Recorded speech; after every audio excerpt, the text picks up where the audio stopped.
Welcome back to Under Oath. I'm attorney Jeff Kaufman, like usual.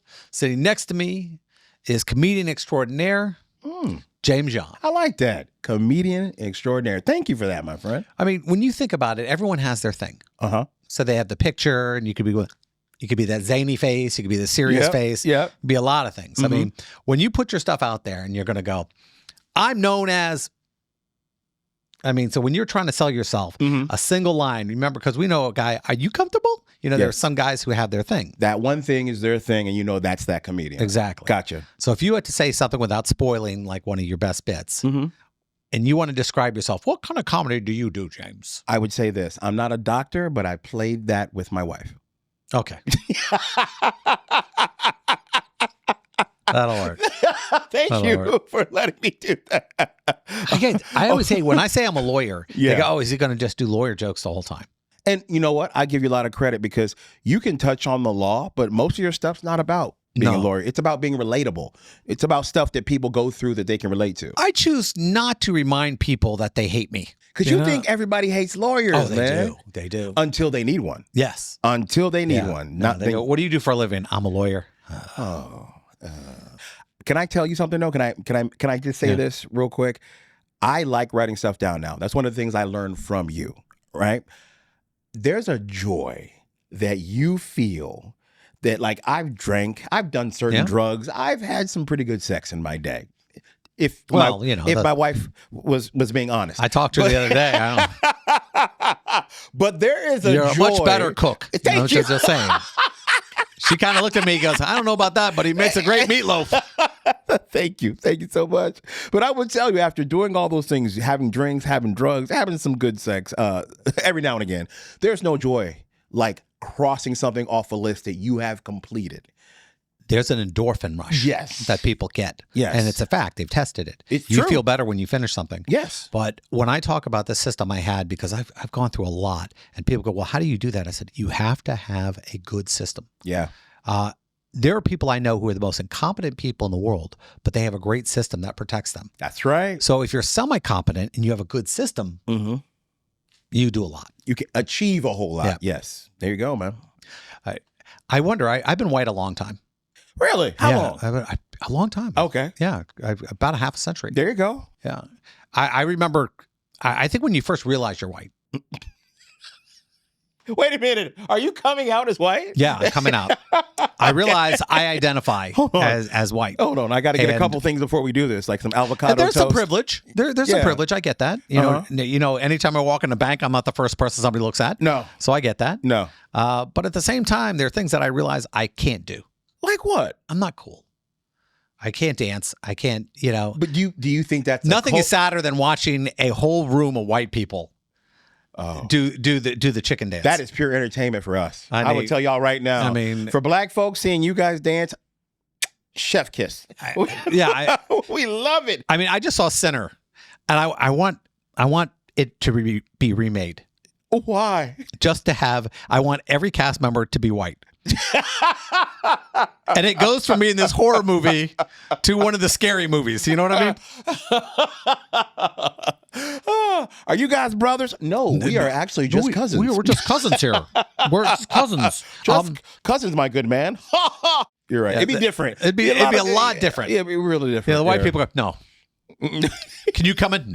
No. We wouldn't even ask. No. We go, no, sorry, we're full. Sorry. No, we're full. We're full.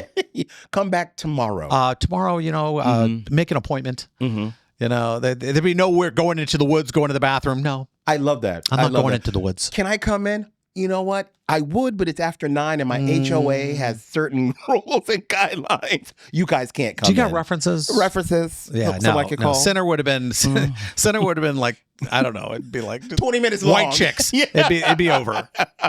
All right, we got to do legal stuff. We do. This is going to be good. All right. First question, legally screwed. Okay, this is a good one. Now, this comes from Florida, of course. Okay. It's not us. Stop it. It's not us. Okay. Stop putting Florida down. You don't live here. You'll be here too. Oh, you have Disney World? Yeah, we got Disney. Love Florida. Born and raised. Now, here we go. My grandmother's ring was stolen less than 12 hours after she passed away at a Florida retirement facility. Now, the facility denies responsibility and refuses Don't know what you're talking about. to investigate their staff. Didn't see it. There are no cameras or security footage available. So how do we get justice?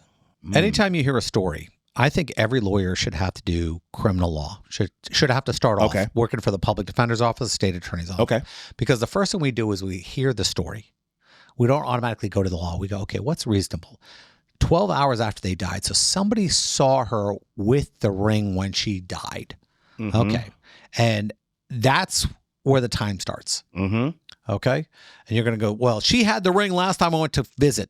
Okay, well, I don't know that. She could have flushed it. Was she ambulatory? Could she get out of bed? Mm-hmm. Did she have Alzheimer's? Did she have dementia? Gotcha. I mean, you start breaking all these things out because somebody's got to prove that I had a duty. Let's say somebody said, "Hey, Jeff, this is the ring from Prince Charles, name it, and it was on my finger, and now it's gone, and it's worth $7 million. Ooh, okay. You guys owe me $7 million. Well, the problem you have is this: you have to prove it was on the person. You have to prove that I have a duty to be responsible for your property. Okay. And most likely, when you sign somebody in, there's a waiver and it covers all these different things. And it says, listen, if anything gets stolen or lost, it's not our problem. No. And the most we'll be responsible for is like $1,000 or something. Mm-hmm. This happens all the time. It happens actually in emergency situations, like when you have a heart attack and they get to the hospital and suddenly all the jewelry is missing off the person. Got it. Now, if you can prove it was there and that there was only a certain amount of people who could have done it, now you have a secondary problem. In Florida, if somebody commits a crime because somebody stole it, this is a crime that was committed. Mm-hmm. If one of my employees commit a crime, I have to be aware of that person's propensity to commit a crime. Really? Let's say you and I are friends. Okay. I don't know your criminal history. Gotcha. But let's say you're in the building and something happens and you just punch somebody in the eye. You just punch one of my clients who come in the door and they try to sue me because, well, he works for you. Well, I've never seen James punch anybody. I don't know. They go, well, if you did a proper criminal background check, he was a convicted murderer and all this other stuff. Got you. Okay. So if I had a reason to know that you had this propensity, I could be responsible. The same way when it comes to theft. Mm-hmm. All right. I know the person who stole it. Got you. Now they're going to say, well, this wouldn't happen outside of anybody who worked for you. It could have been somebody was there. Well, you have a duty to make sure all this stuff. I can't watch everything. No, I can't. There will be a lawsuit, most likely, especially if it was expensive. If it's less than $5,000, nobody's getting sued. Don't even bother. Yeah. No. Now, if it's a $50,000 ring or something like that, then I could see them trying to do something about it. Some litigation, if you will, reaching out. No attorney's going to take a case like that unless it's worth something or it's personal. Gotcha. So I think the facts are going to come into play. Who saw it last? Who was in the room? All these other things. But it's going to be difficult to go after unless you have somebody dead to rights. I like it. So crazy, but it's the way we live. Got it. Now, the first thing I heard was Florida missing jewelry. You know what I thought? Crystal meth.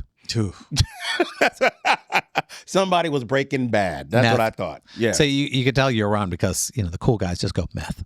Yeah. I'm not cool. It's crystal meth. The crystal meth. The crystal meth condition going on in Polk County. That sheriff is on it. He's on it. I've seen his TikToks. He's amazing. I like him. I like the cut of his jib. I actually interviewed Grady. Bro, he's a character. Grady's a beast. He's a character, and people are going to go, he doesn't care about people. No. He don't care about criminals. No. He don't care about criminals. And let's be straightforward on this one. Mm-hmm. Do I really want a guy going, we'll just let these guys go? No. No, I want people to go in there going, before I do stupid stuff, Grady. Yeah. I want you to think about it. If you don't know what Grady is, he is a sheriff that's been a Polk County sheriff forever. He's like if Yosemite Sam was a real person. Yes. Right? I love this guy. Yeah. When I say I love this guy, he cuts me up because he makes it funny. He makes it very funny. So when I think of the nonsense that we deal with, like when I got to interview Grady, he made it clear. He goes, you can't teach. He goes, you can't cure stupid. No, you can't. And I was laughing going, no, I don't think you can. You can. No, you can't. Think, there's some kids you look at, you go, he's dumb. Mm-hmm. Nothing you can do. Never. No matter, every time I interview somebody who has a college degree, and I realize this person's stupid. Yeah. And I'm going, how did you pass? Oh, because I'm going to tell you how they pass. You can get a college degree. You still can be stupid. Be dumb. Yeah, you can still be dumb. Well, that's no good. You can pack all the knowledge you can in your head. They just move you forward, huh? Correct. I remember law school. You couldn't pass, but there are some dummies. I see some lawyers who are House of Representative dummies. Ooh. Dumb. That's the special kind. I'm like, how not only did you go to law school, but you say these dumb things as a rep. Yeah. Were you always stupid, or is this just like an act? Why am I acting stupid? Lowest common denominator. There you go. You No one expects. if you talk above people, there you go. they don't like you. Talk down to them. I mean, come on, look at the nonsense Trump says sometimes.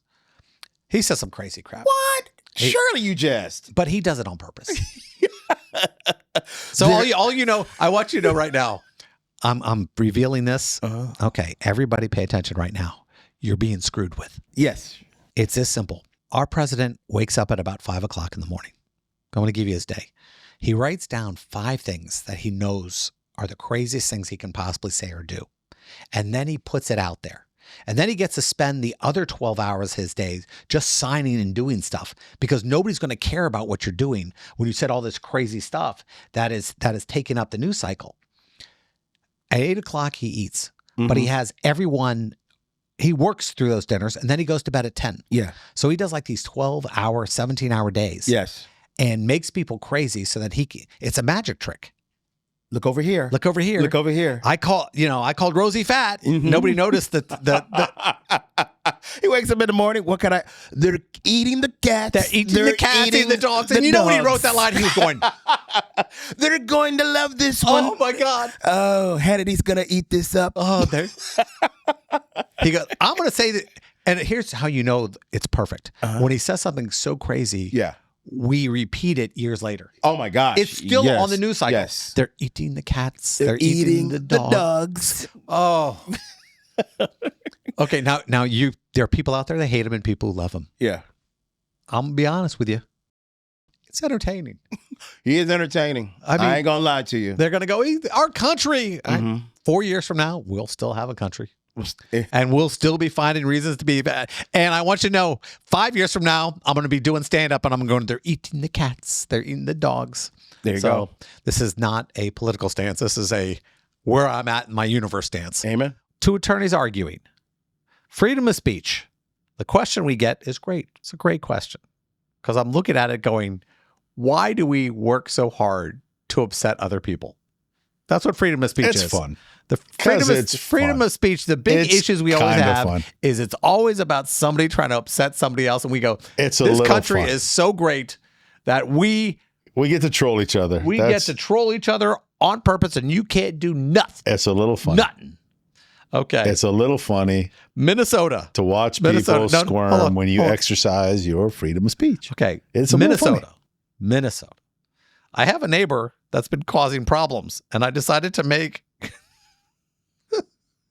I decided to print a 3D printed middle finger and post it on our garage window facing his property. He saw it today, took a picture of it, and called the police. Okay, well then you won, sir. You won. Obviously you got under you want to get under his skin? Congratulations. You won. Is the bird illegal? No. You can do it all the time because you're not. I don't think you can. You're not saying anything. Like I can do it right now, and the SEC, the algorithm will stop you. Can't with the algorithm picks up what my hand gesture is. No way. I don't. I'm telling you. I don't believe that. Yeah, that's the way it works. No. One of you tech guys. Watch this. I guarantee I do this, and suddenly they're the algorithm can pick up what we're saying. It can't. Somebody pick told up me what I gave them the bird the other day. I can't even do it. It seems so unnatural to me. The bird. You give him somebody like that. said, I think you gave me the bird, Jeff. I'm going, I don't think I've given the bird since I was 11. Have you given somebody the bird? Yeah. For what? In traffic. You're flipping people off a track. Yes. You're in this big truck. Yes. A dually. Sometimes when they do something wrong. That's slowly rusting from the... It's not rusting. It's an antique. Yeah, so it's an antique. It's not rusting. So am I. That doesn't mean anything. So you're flipping people off in the dually. Yeah. Oh, no. You know why? I don't trust people. It's these stupid kids racing their stupid cars, and they're putting everybody in danger on the road. They're like, I got to show off. I got to show. Well, just because I was a stupid kid, okay? I don't want to put you under the bus. All right? The only person dying when I did it was going to be me. No, I don't know. Motorcycles can cause accidents. Oh, that's true. Actually, we know that from experience. So yeah. But I was immature and didn't know that then. But I do know it now. And you think these and people so should now know? I need to impart my wisdom to these young men. So the bird is the this wisdom. Is the quickest way. That is the quickest way to impart my many decades of experience of driving on the road to them that they're doing something wrong. So how many times have you heard like "F you, boomer" or something like that? Or, No, they never say it. I never. It's always rolled up. I don't know. I think boomer doesn't sound that bad. I'm not. I mean, a boomer, there are a lot of words you can be called. My dad's a boomer. My dad's a boomer. He's a boomer. Yeah, It doesn't seem the so baby offensive. boomers. When all the World War II vets came back and they were so happy that they're still alive, they had a bunch of babies. That's how they got the term baby boomers. It just seems silly.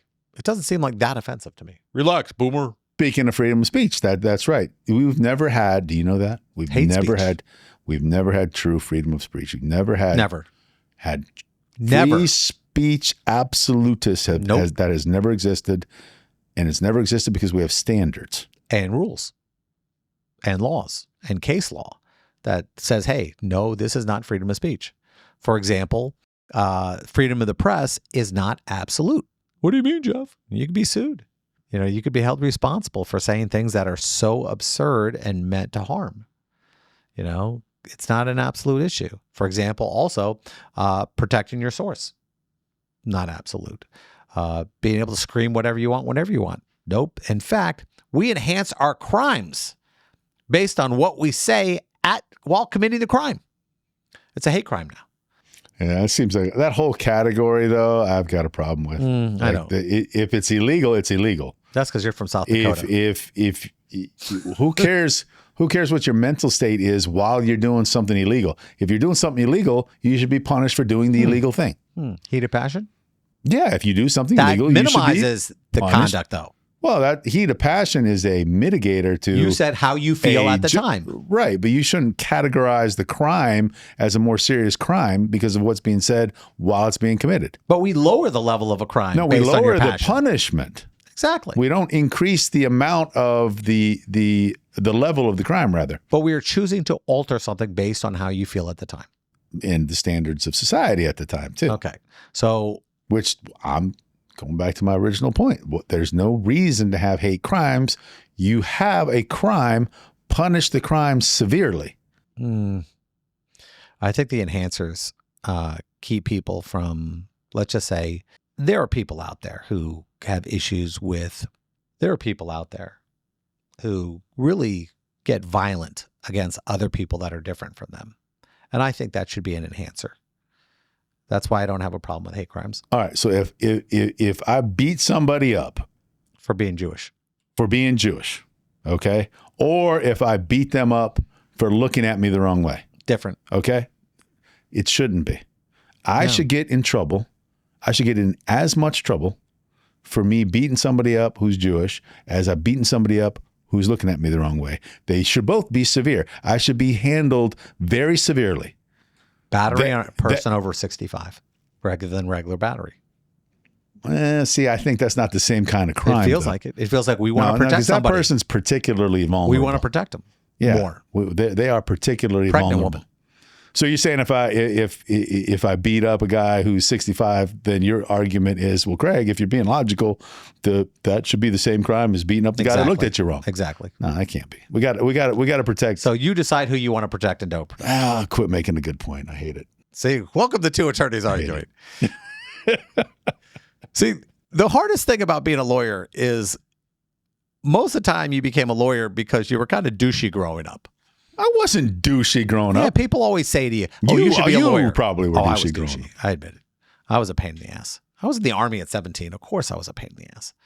But when people tell you because you argue a lot, you should be a lawyer. It's not a compliment. It's argumentative. Yeah, you're kind of an a-hole. You're just a contrarian. And I think that works sometimes. I kind of think in today's world that's all we deal with.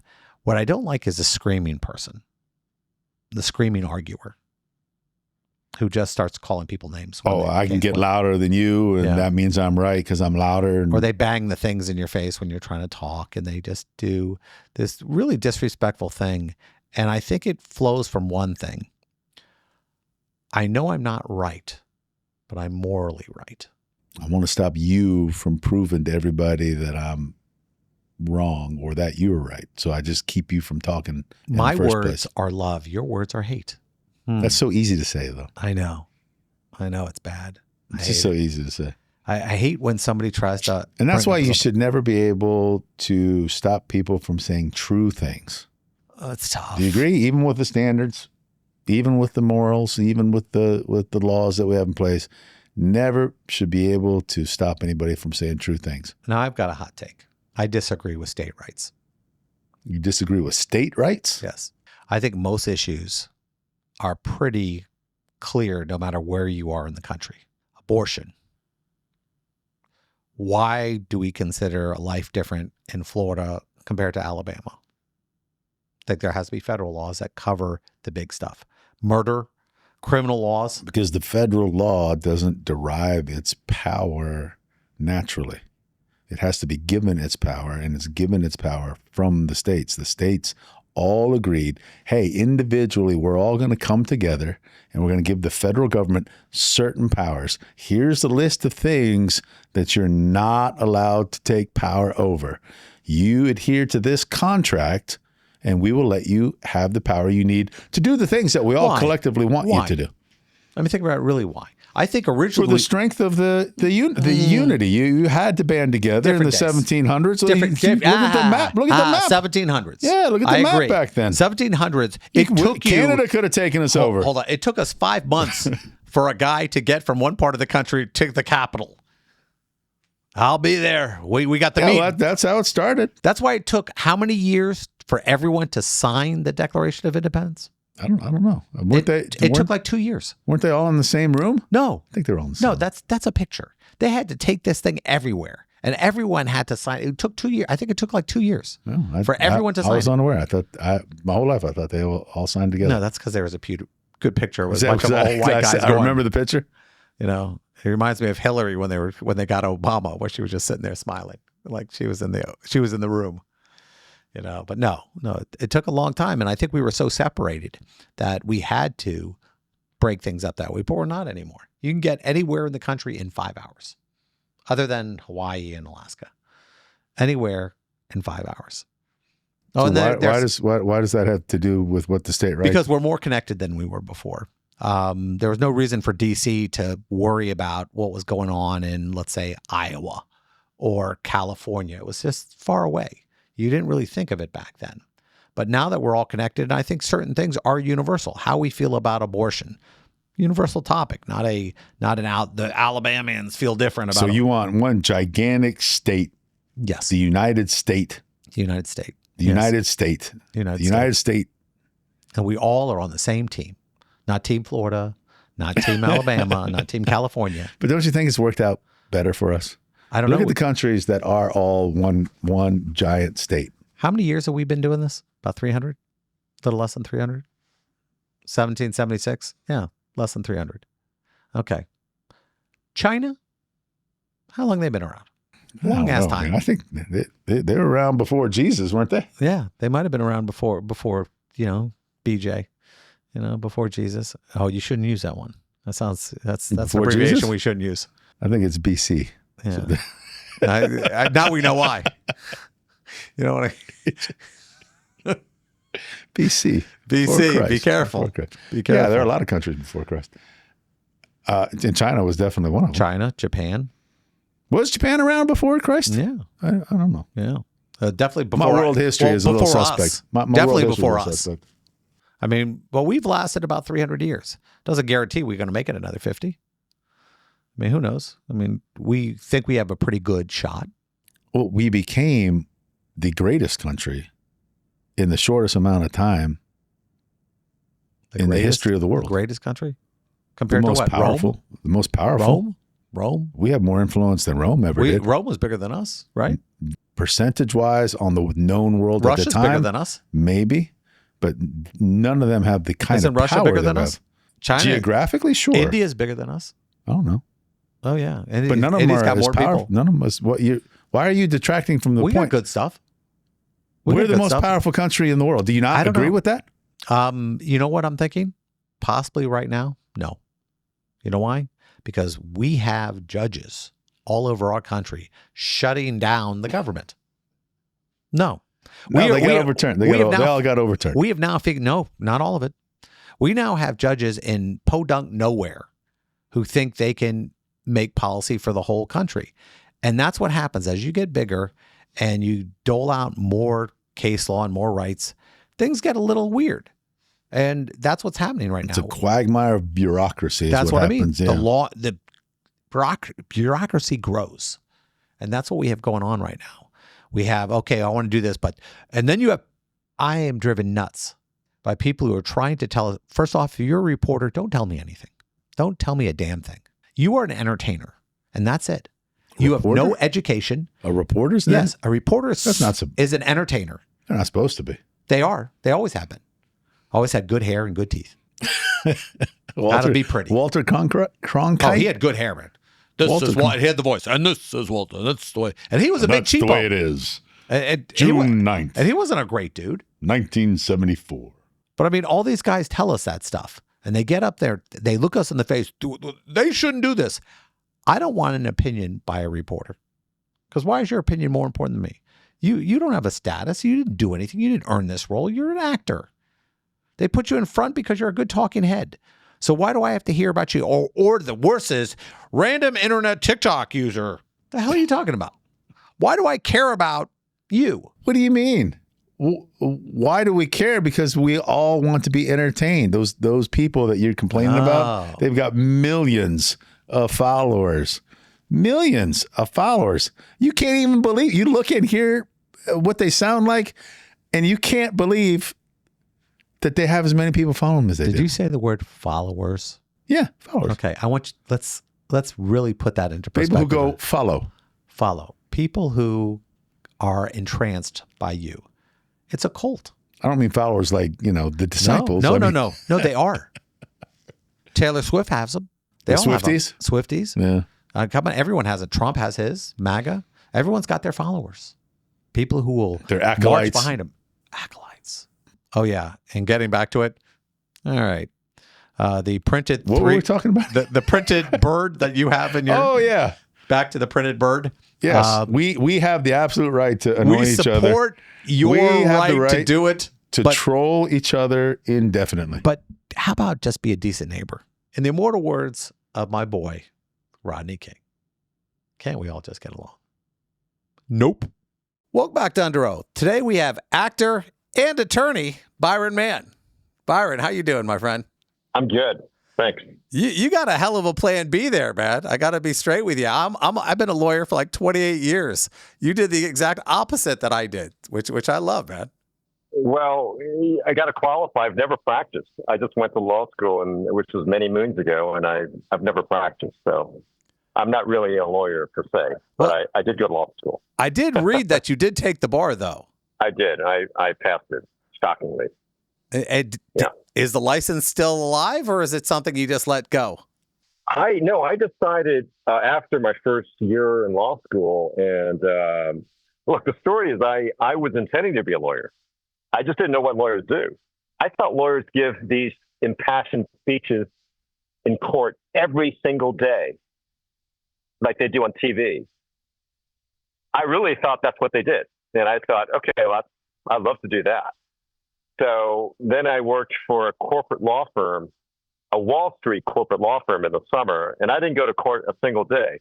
I was looking at paperwork this high every day. So I said, that's not for me. And so I decided after my first year in law school, I wasn't going to be doing this, but I used my second and third year in law school to pursue acting. I was going to school in Los Angeles, which is where Hollywood's at. So.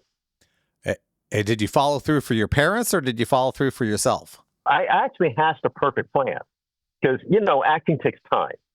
And so I finished my first year and I had second and third year in law school to finish. So I said, why don't I just use those 2 years to try acting and see what happens? And that's what I did. I got myself an agent, went on auditions, booked a few things. And I think on my third year in law school, I booked an independent film, a small little independent film. And I was filming for 2 months. I didn't even go to class. I've watched you forever. You are like the Michael Caine of American actors. You are in everything. Thank you. I mean, I can't tell you. Every time I see a show, I'll go, wait a minute. I recognize that actor. And I'm like going, it must be so cool to be able to, I'm not saying suffer as an actor, but you've been working, I mean, consecutively for a long time where you haven't had like, oh, I'm off for 3 years, I'm off for 2 years. I mean, you either have fantastic agents or you are like the best actor I've ever met. It's amazing. I'm the best actor you've ever met. There you go.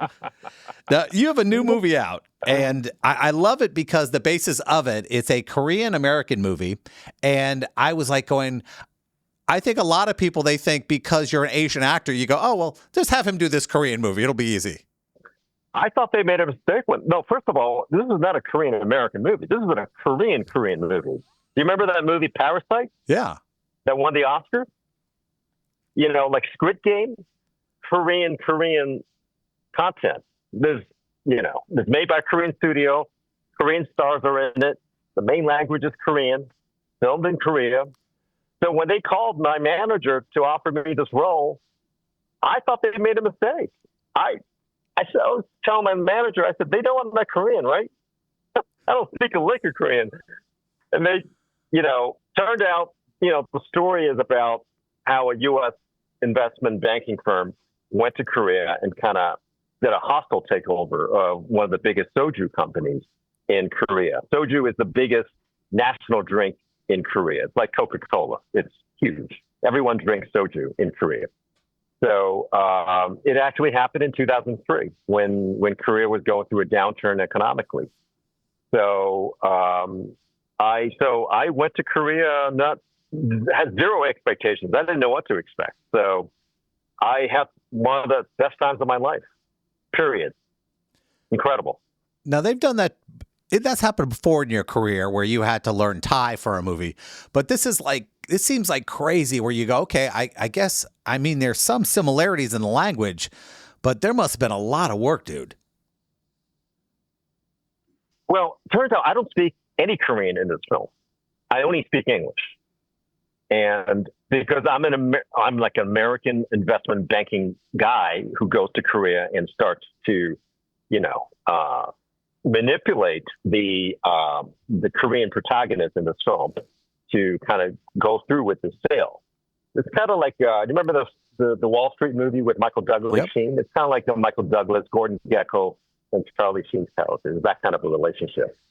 So, but yeah, I went in there with some trepidation. I didn't know what to expect. It's like going to a foreign country and trying to be in their film, And I had one of the best times of my life. It was great to work with the Korean crew and the cast, and we did a lot of prep work. Though I had to kind of help out with their English dialogue to make it smooth and colloquial. But other than that, it was great. Was there any backstory in the idea that you are this Asian American coming into Korea, trying to, basically take over? And I mean, that would seem ripe for a lot of issues. Well, no, it actually happened. This actually happened. It was a U.S. I won't name the name, but it was a U.S. very big U.S. New York U.S. investment bank that had an office in Hong Kong, and that Hong Kong office, and I was the representative of that office that went to Korea to kind of spearhead this process. So essentially, I'm that U.S. banker, and so this actually happened. Everything was correct ethnically and situationally. That's pretty much what happened. Now, people always talk to me. They go, "Oh, you got to go to Korea. There's so many great things there." I mean, I assume you had been to Korea before this movie. Only once for like 1.5 nights. So no, it was a brand new thing for me. And I was there for 3 months. And boy, you can ask me any question. I'm a big fan. I mean, that just must be, I love that concept of being an actor and being able to go into a community for 3 to 6 months. And basically when anybody sees something, you go, oh yeah, I remember that place. I saw this place. I mean, yeah, that's an opportunity that so many people don't even get. I mean, do you leave with it? Does it does it carry with you? Oh yeah. I mean, I've been doing this for 25 some years, and I've been to many, many countries, and I've done the same process over and over again. So I've made friends.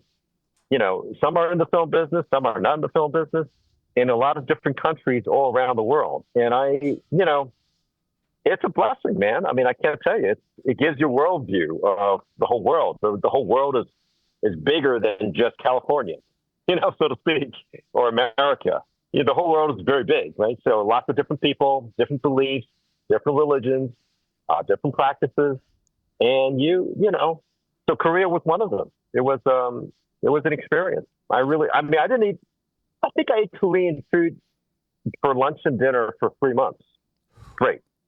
And I was cool with it. Man, that's such an amazing opportunity. The hardest thing for me, I think, as an actor would be you get offered this role, you go, well, where am I going to be? And then you got to talk to your family. You got to go, well, there's this offer on the table. It's about working in Korea for 3 months. Is that something you have to sell, or is it a discussion? Well, I'm single. Oh, well. So I just talk to myself. Okay. Well, that makes it easy. I talk to myself all the time. Yeah, I can't imagine. And I didn't have any problems with going to Korea for 3 months. God, that's so amazing. And I can't imagine people come up to you and they ask you, "Oh, I know you from this," or "I know you from this." What do you think they connect you most with? Yeah. It happens a lot, I tell you. Half the time they look at me for more than like 5 seconds. That's when I know it's not going well. And half the time I think I know you from somewhere. There's 25% of the time go, did I go to high school with you? Or did I meet you somewhere like in this conference? Or did I work with you a couple? So that's usually how it goes. And then the other half, it's like, oh, they just recognize me right off the bat. And they name the specific movie or the series that I did. Yeah. Now you were also I could be wearing a hat, have a goatee going on, glasses. They still recognize me. It's just weird. Now, do you think when you go into like the Asian community, do people automatically know who you are, or do you find out that more Anglos recognize you? Woo. It's 50-50. 50-50. It's I would say a little bit more males recognize me, men, because I've done a lot of action films that have a lot of action. Typically a lot of guys like action. So a little bit more. Yeah. But it could happen anywhere, anytime. I asked that question because I'm friends with one of the Star Trek actors, Garrett Wang. And we talk about this every once in a while about how many jobs are open for Asian actors and everything else like that.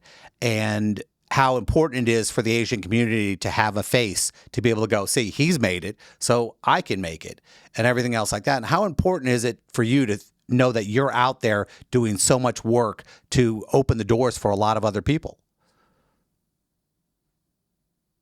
I think it's great. I think it's a bonus. Most of the time I'm just trying to worry about myself, try to make sure that I get a chance to do, or get this project up and running, or, try to work on the project I'm working on. So most of the time I'm just a little bit, tied up in my time and resources. But I think the more you do, the more the community feels, represented. And it's just a wonderful, bonus, in my opinion. Work begets more work. And I think that in today's society, certainly in America, where it's very multicultural, I think the more you reflect the diversity of the population, the better it is, the better your show will be, because people will embrace it. You know, I think about a lot of things. A lot of actors I talk to, they go, "Oh, this is my movie. I directed, I produced, I did all these things." And anytime you have to do more than show up, and act, people always say, "Yeah, now I understand how much of a job it is." Have you ever had that great desire? I'm going to produce something. I'm going to direct something. I have this idea that I want to put forward. I've done it. During COVID, I wrote and produced a romantic comedy. It's called The Modelizer. You can find it like on Apple TV and different. Yeah, you can Google it and you can find the movie. It was on. It's on Sky in the UK. Sky. It's in a lot of different countries. And I guess the question is I'm actually. Oh, sorry about that. There's a little delay in us, so I apologize. When you do something like that, I mean, is that an all-encompassing thing, or were you like, okay, now that I've done it, let me go back to just, I don't want to say just acting, because we know when you're doing everything, that's a 24/7 kind of job. It was 24/7, no question about it. I think it changed my perspective on my career. It was, just to make a long story short, it was a story about the place where I grew up. I grew up in Hong Kong, and it's a romantic comedy set in the world of international models in Hong Kong. So I stumbled upon this world. I learned about this world. I met all these real characters in this world, and I wrote a script about it. And I found a way to kind of put it together. And we filmed it at the height of COVID in Hong Kong.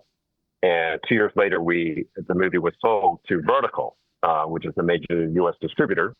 And so I'm very proud that we got that up and running. But that movie changed my perspective of my career in the sense that I now realize that I can, if I work at it, I can actually get stories, original stories that mean something to me onto the big screen. Usually, if I'm an actor for hire, I just work on somebody else's vision, right? Somebody else's project, which is fine. This is great. But every now and then, you have a story you want to tell, and hopefully, it's commercial enough that it would make some money in the theaters or in streaming. So I did that. And I also produced another movie that's coming out next year. It's called Kill Him Till He's Dead. It's an action sci-fi movie, and it's very fun. It's very groundbreaking. You'll hear about it.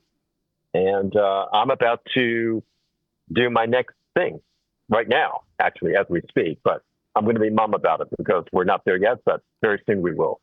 So. Right. It's always exciting to be able to do different projects. I mean, for example, I've been an attorney.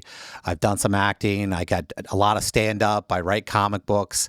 The idea of always being out there and having that creative outlet to be able to do something else. Oh, I'd really love to do this.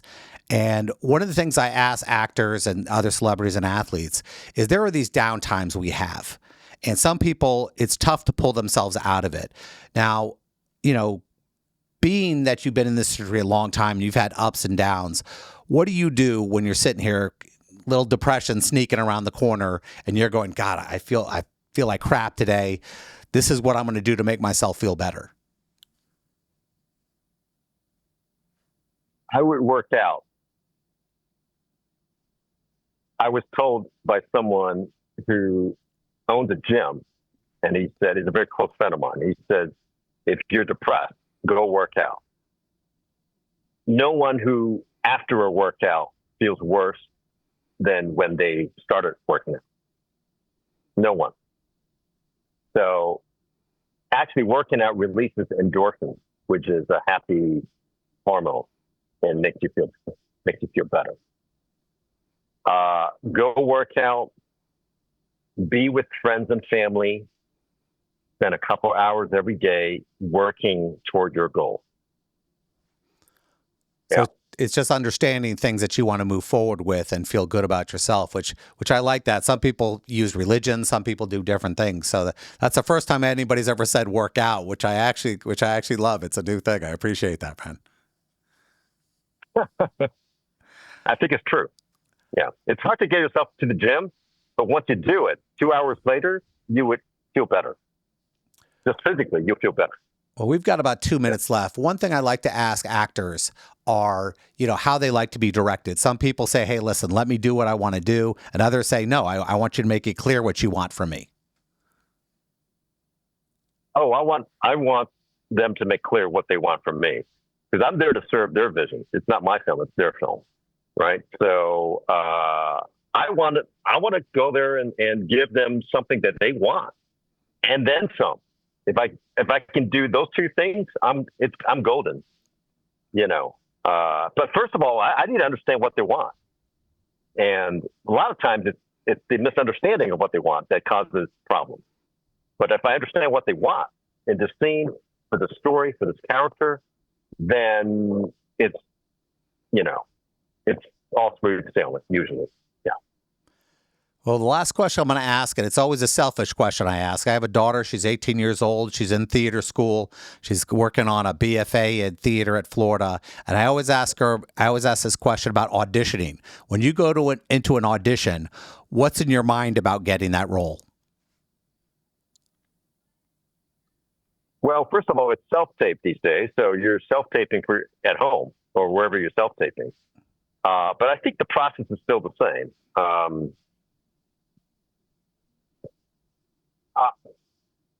Here's something I learned recently, which is don't feel obligated to do what you think they want, because you don't know what they want. And I've been on the other side of the table. I've hired people. Sometimes we don't know what we want until we see it. I think the most important thing is to do your version of this character. That's what they want to see. Do your version of this character. What you think this character is to you. Well, I appreciate all the advice and the time you've given me. I know it's early there in California, and good luck with everything. And I can't wait to see your future projects. Thank you. Well, that wraps up today's show. I'm attorney Jeff Kaufman. Thanks for joining us. Special thanks to my two co-hosts, my good friend, professional comedian James John, and my law partner, Craig Lind. This show is sponsored by Kaufman Lind. If you or someone you know has been in an accident, contact us at 407-500-JEFF or 407-500-5333 for a free consultation, or visit us at whenyouneedus.com.